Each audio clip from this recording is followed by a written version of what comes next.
We're joined by Senator Sharif Street, chair of the Pennsylvania Democratic Party. What was your reaction to President Biden's announcement that he was withdrawing from the presidential race? Well, look, I initially looked at what he said, and I received the statement in a text message. I clicked on the link and read the letter. And I thought to myself, President Biden once again puts his views of what he needs to do for the American people, what he needs to do for the Democratic Party, what he needs to do for all of us ahead of his own self, his own interests. He was a man who continues to put the interests of the country ahead of his own interests. That's what he's done for over 5 decades, and that was what he continues to do. That was my first instinct. And then almost right after that, I saw him endorse Kamala Harris. And I, like so many people, experienced a sense of energy and enthusiasm, understanding what she would bring to our ticket, the energy, the experience, having been a district attorney, having been attorney general, a U.S. senator, the vice president of the United States. I was excited about the idea of being able to talk about the record where President Biden and Kamala Harris and their record, where they were able to create more jobs in the last 6 months than Donald Trump did in his entire tenure as president. I was excited about the idea of being able to talk about the fact that they took a country that was experienced record violence and made us safer, whereas Donald Trump took a relatively safe country went from Barack Obama and made it unsafe. I was thinking about the fact that they were able to get vaccines in the arms and get us all get businesses reopened while Donald Trump told us to drink bleach.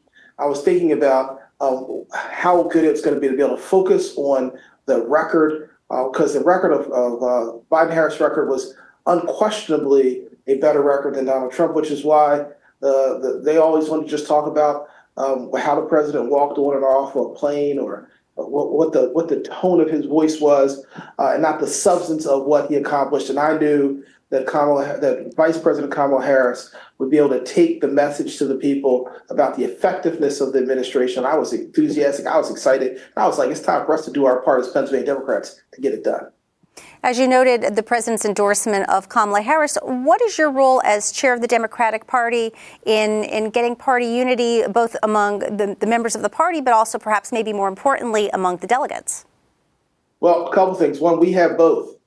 Today, I presided over at 11 o'clock in a meeting of the Executive Committee of the Pennsylvania Democratic Party, and we enthusiastically endorsed Kamala Harris unanimously. I then presided over at 12 o'clock a meeting of each of the county chairs from and the regional caucus chairs from around the Commonwealth of Pennsylvania, and each and every county in a Democratic county organization and all of our counties endorsed Kamala Harris for president. And then I presided over, because I chair both the delegates and the party, and then I presided over a meeting of the Pennsylvania delegates to the Democratic National Convention, and all of the delegates, all of our delegates, whether they were the the so-called super delegates or the elected pledged delegates, all of us in unison agreed unanimously we need to support Kamala Harris. And I will tell you, the governor joined us on our county chair's call. He was strong in his support, and we as Democrats, whether it be the governor or the speaker, or me, we are all united in our support for Kamala Harris. The Pennsylvania Democrats are united, and we're energized. Why is it important to present a united front in advance of the Democratic National Convention next month? Well, look, I think it's important to present a united front because people want us to come together. They want us to be unified. And Democrats have spent enough time criticizing one another or sort of agonizing over the mechanics. We never really disagreed on the public policy. We understand it's important that women can choose, make their own healthcare decisions, and that includes the right of when and whether to have an abortion. And that's a personal family decision that should be between a woman, any family member she chooses, and her doctor, not the General Assembly, not the Congress, and certainly shouldn't be Donald Trump making those decisions.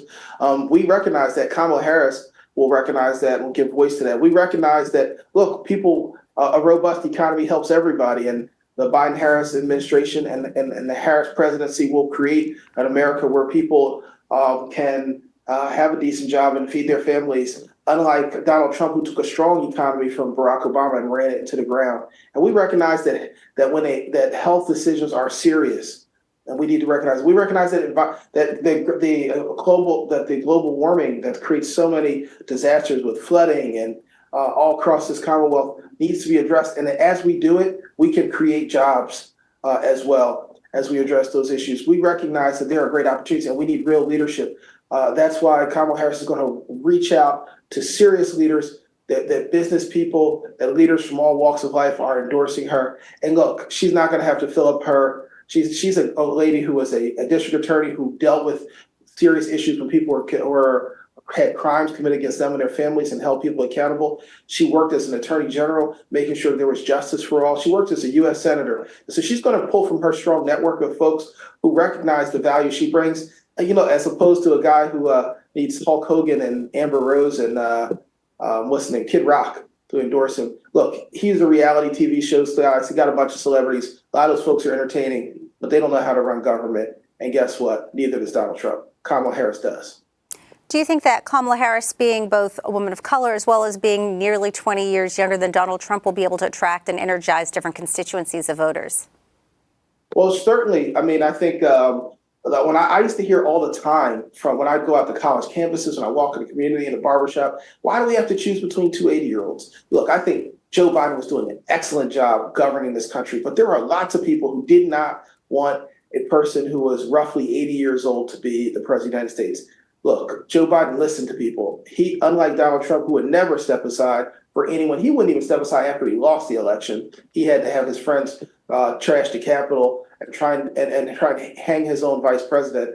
Joe Biden honorably stepped aside when he heard that people thought he was too old, even though he was doing a good job governing. I wasn't one of those people.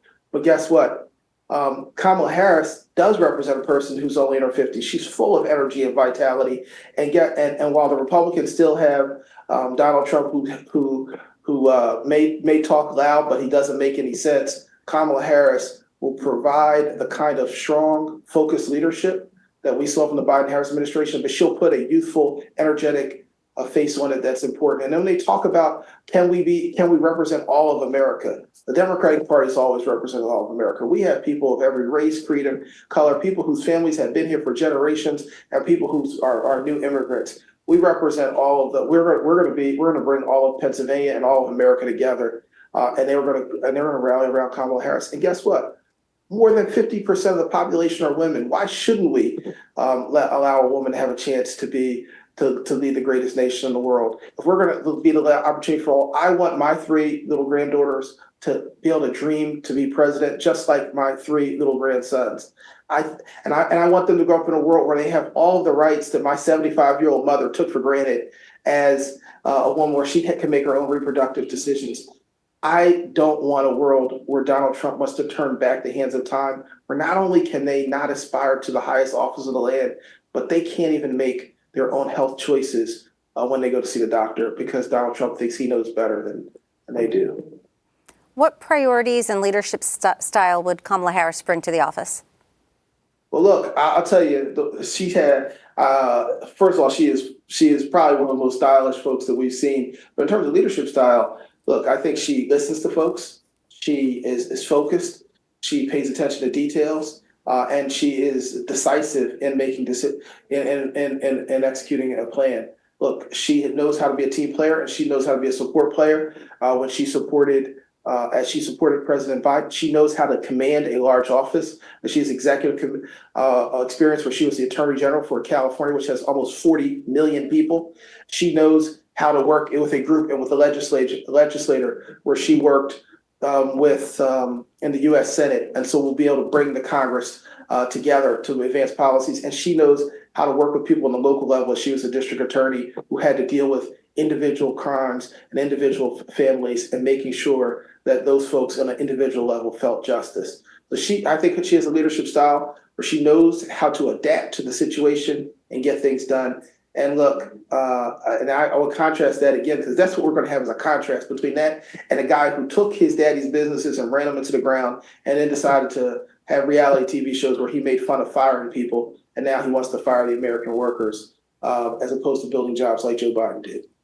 What does Kamala Harris need to do to avoid the perception of being anointed the nomination?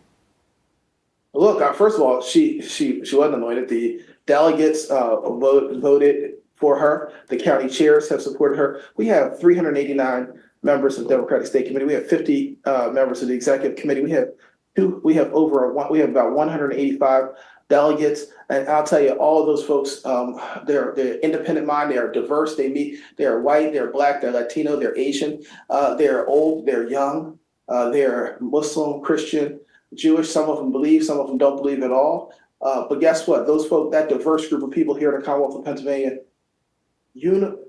all came together and understood that Kamala Harris was the right person. And she's got to talk to people across the country. Secondly, we already voted for her. We voted for her when we voted for the Biden-Harris ticket. So we already expected her to be on that ticket. We voted for her, and when we supported that ticket, we gave those donations. We fully expected that we would support her. We understood if Joe Biden ever changed his mind and didn't think he needed to proceed, that Kamala Harris would step up and step in, and that's exactly what she's doing. She wasn't anointed. She earned everything she's got. And guess what? She didn't start off in life with a silver spoon in her mouth like Donald Trump, who turned it into a silver foot that he continues to stick in his mouth.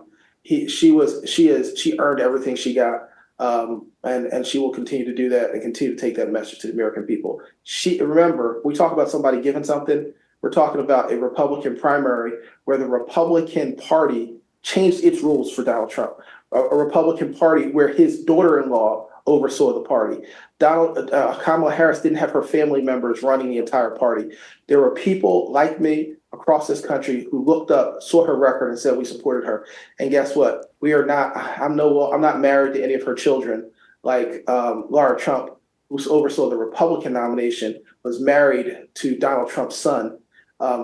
Clearly, if someone was handed something, Donald Trump was handed anything. He was handed everything he ever got in life, handed his money by his daddy, handed the nomination by his daughter-in-law. Kamala Harris has earned everything she's got. The contrast couldn't be more clear. Some Democratic national figures have mentioned Governor Josh Shapiro as a potential VP pick. What would he add to the ticket? Well, first of all, I want to say that the pick is up to Kamala Harris. But look, Governor Shapiro has been one of the most outstanding governors we've ever seen. I have the joy of getting to work with him every day in the Pennsylvania Capitol. He's a guy who's worked with a divided legislature and figured out how to bring Republicans and Democrats together to pass two budgets. Most recently, a budget that brought record funding to education, a budget that has made significant investments in job creation, a budget. Josh Shapiro, as Attorney General, understood how to move forward and bring Pennsylvanians together. We're a big, diverse state on addressing everything from criminal justice reform to going after and holding accountable those folks who are pushing opioids into our community when he brought home billions of dollars in opioid settlement dollars. That kind of experience and work, I think, would be great for any ticket. But ultimately, there are a lot of great choices out there. It's Kamala Harris's decision. But you know what? Sure make my job a lot easier in delivering Pennsylvania if we had our governor on that ticket.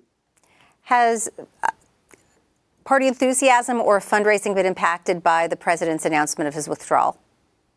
A little bit. We raised about $70 million yesterday, and the last time I checked, another 20-30 in the first few hours of the day. I haven't checked in a few hours, so that number is probably going up another $25-30 million.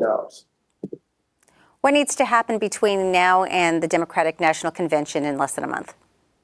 Well, look, the other parties around the country need to go through the processes, and that process is longer or shorter in different states to make sure that those delegates pledge their support for Kamala Harris. She's got to select a vice presidential nominee and announce it to it. We will continue to knock doors and talk about the record of success that Democrats have had under Joe Biden and Kamala Harris. We will get engaged and involved on text messages and tweets. We're going to be out in town halls and meetings. We're going to build the energy so that we go into that convention. People understand that we're a party that represents people, whether you're black, you're white, whether you're Latino, Asian, whether you're Christian, Muslim, or Jewish, whether you don't believe at all. The Pennsylvania Democratic Party is for you. We're going to remind people that we understand that a woman's right to choose is between her and her doctor.